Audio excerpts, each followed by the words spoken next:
So we're here with Martin Ward for our Wednesday interview. Martin is a man of many hats. He's a politician. He's the manager of a traveller service. He's on the board of directors of Involve, and I'm sure other boards as well. He's been the mayor of Tuam not once, but twice. So we're very happy to have you here with us today, Martin. Can you tell us a little bit about yourself and how you got to where you are today? Basically, I was born in the 60s in the Tuam area. I was educated in the Presentation Primary School and the St. Patrick's Primary. I never went on to secondary. I started working at the age of 14 years of age in a bedding factory. I worked there for 10 to 12 years, and even up before, man, I left that and I started working with the thing called the Tuam Traveller Support Group, driving a bus, and I decided to do a course on community development.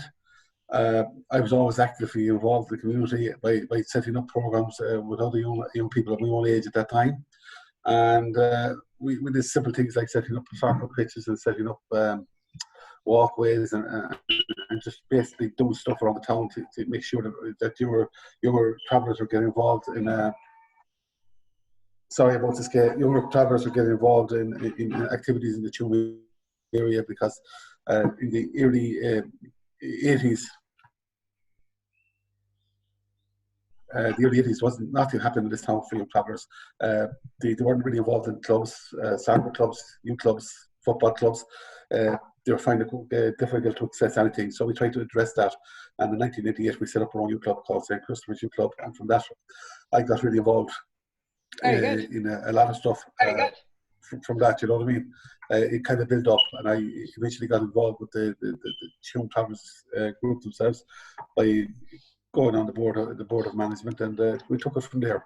Very good. And what made you decide to go into politics? Because, you know, it's not a very common thing. I suppose the biggest thing is around the 1990s. Yeah. Well, I suppose the other interesting thing is that we ended up getting our own premises around 1992.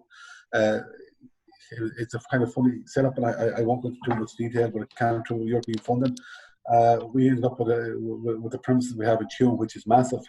And when I say to people massive, in that we've got our own offices, we've got 6 offices, we've got our own conference room, 2 mini conference rooms, our own youth club, youth hall, our own computer rooms, the likes of our own boxing gym. Yes. Within the late 2000s, there around 2012, we ended up with the Tuam Community Childcare Centre, which had 50 kids in it at the time. Now we have 140 in it, and we ended up with allotments in a community house. So we're a fairly big organisation in this town, and we do represent a lot of people. But we do carry out an awful lot of activities.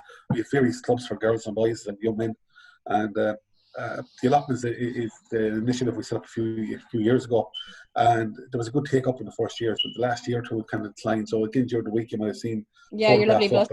Yeah. We moved the bus over to the big double-decker bus, and we're revamping the whole allotments area. And since we've done that, we've got 6 uptakes so far. 6 young families want to do planting and stuff in the area. I was elected mayor of Tuam. I was elected to Tuam Town Council on the 11th of June 1999. I then was nominated as mayor of Tuam in 2003 to 2004 and 2007 to 2008. I think the first time I was elected mayor, I was overwhelmed with the media response. We had RTE and we had Sky News, and we had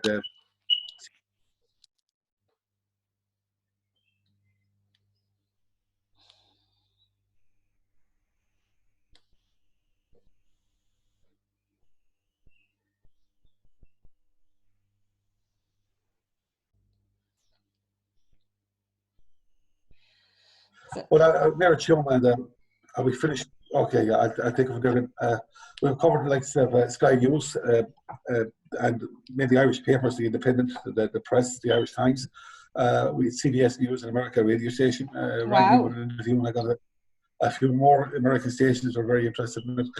I got a few. I got a bit of an article in the New York Times at the time, you know. So it was seen as a fantastic development, and it was. But it was a great experience. But I've never been as busy in my life trying to keep work going and keep mayor going. I think the highlight of being mayor at that time, I was invited to Belfast by the Lord Mayor of Belfast, Martin Morgan, and they had a civic reception in the Belfast City Hall. I was brought out into to a few areas around the sites where travellers were living, and I was showing youth programs, and I was brought to Stormont, of all places.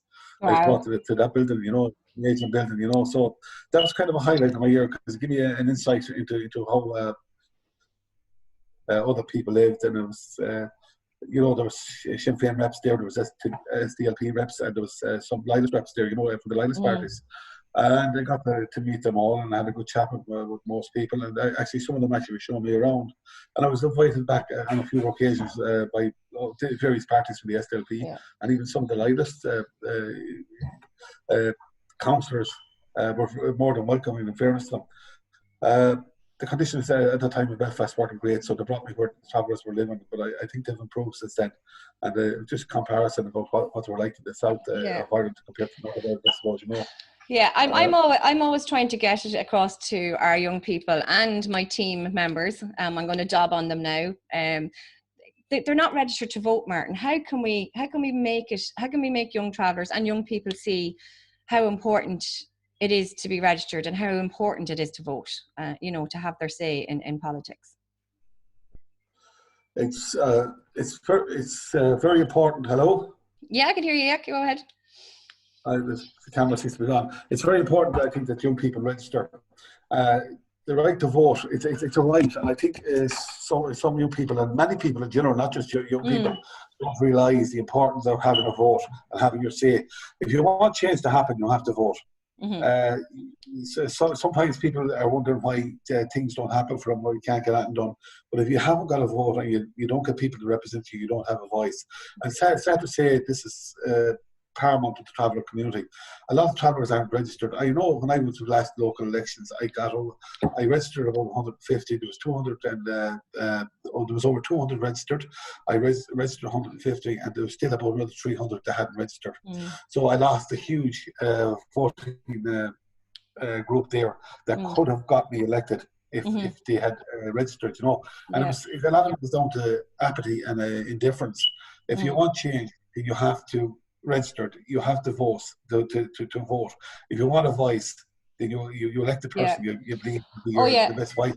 Like I grew up in a house where the minute you turned 18, that was it. You were registered to vote, and if you didn't get out and vote, you'd want to be either in hospital or dying or something. Because in my house, it wasn't acceptable not to get out and vote. My dad's opinion was that people, died and fought for our right to vote in Ireland.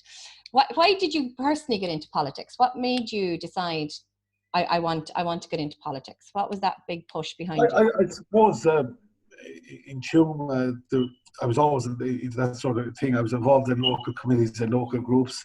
I was involved in getting stuff done, and I used to be making representations to Galway County Council, maybe Tuam Community Council, the likes of the Vintners Association, the likes of any other organisation in the town that I could get for the betterment of travellers, and setting up stuff and looking for fundraisers, sponsoring. So to me, it was it was actually something that I was interested in doing.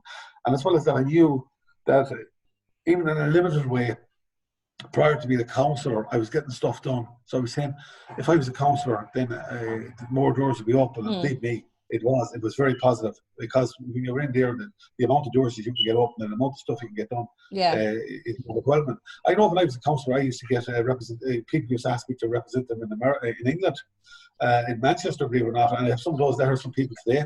And actually, I have a letter somewhere in file down my office where I got a reply back from the Prime Minister's office. His personal secretary replied back to me to a query I was making about a family in the Manchester area. So it wasn't that you write something you've ignored. It actually was happening. The person's situation actually was improved after that. And I did representations for people in Cork and in Kerry and in Mayo and other parts of Galway. I was only a town councillor, but look at you were surprised what doors it was open. Being a travel representative at the time, because there was only one other councillor there at that stage, and I think He was Thomas Stokes, and he was down in the Granard area. Ella Mongan was a councillor in Tuam in the early 1995 to 94 to 1999.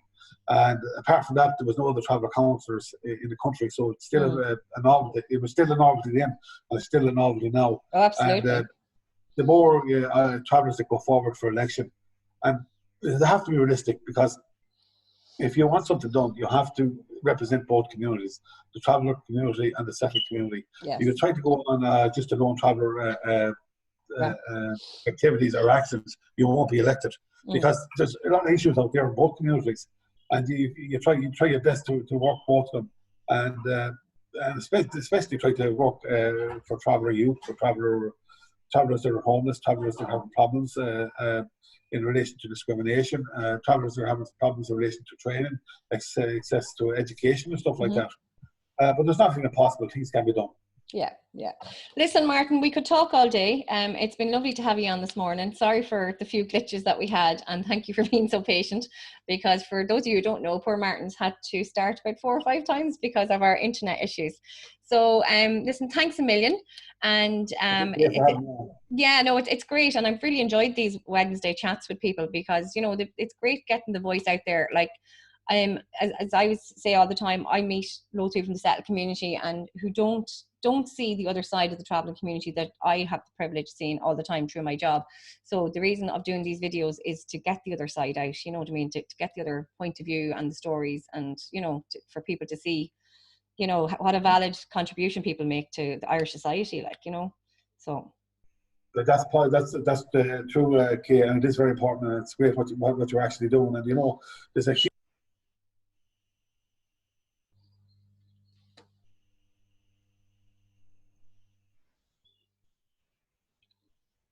time to get into a role, it stops. I know, it must be allergic to you. Listen, Martin, anyway, thanks a million for coming on, and we really do appreciate having your voice, and you know, it's, as I get the privilege of working with you, so it's great that other people can reach us. Okay, thanks a million, Martin. Okay, thanks for that. Bye, bye, thanks. Bye-bye.